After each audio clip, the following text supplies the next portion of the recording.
Okay, got the new meter installed. Here's the amount of space that I needed to cut out. If you can see the extra black space on the bottom, I needed that at the top. You can see the original hole for the Hickok meter, still there, unmolested. I mean, it didn't blend in with the new hole. This meter came with some bigger size nuts, same size threads, but bigger nuts, so I put a smaller nut on that meter stud there because it was a tight space. Put a nice new spray capacitor 100 UF on it, on its own terminal lugs. Use some meter terminal lugs for the meter. And there's the fit. You can see it going around, just a little bit of extra space, not much.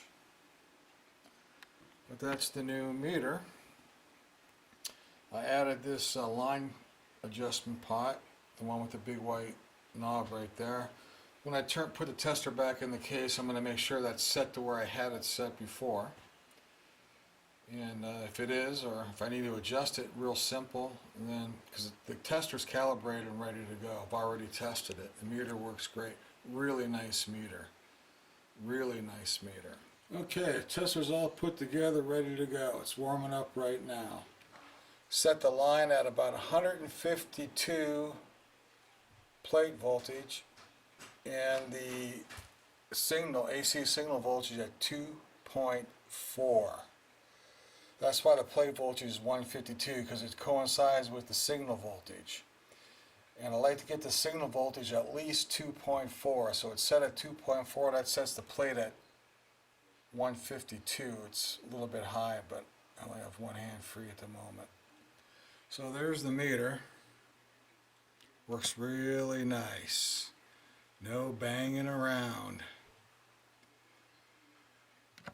So I'll put that little screw back in for the 7-pin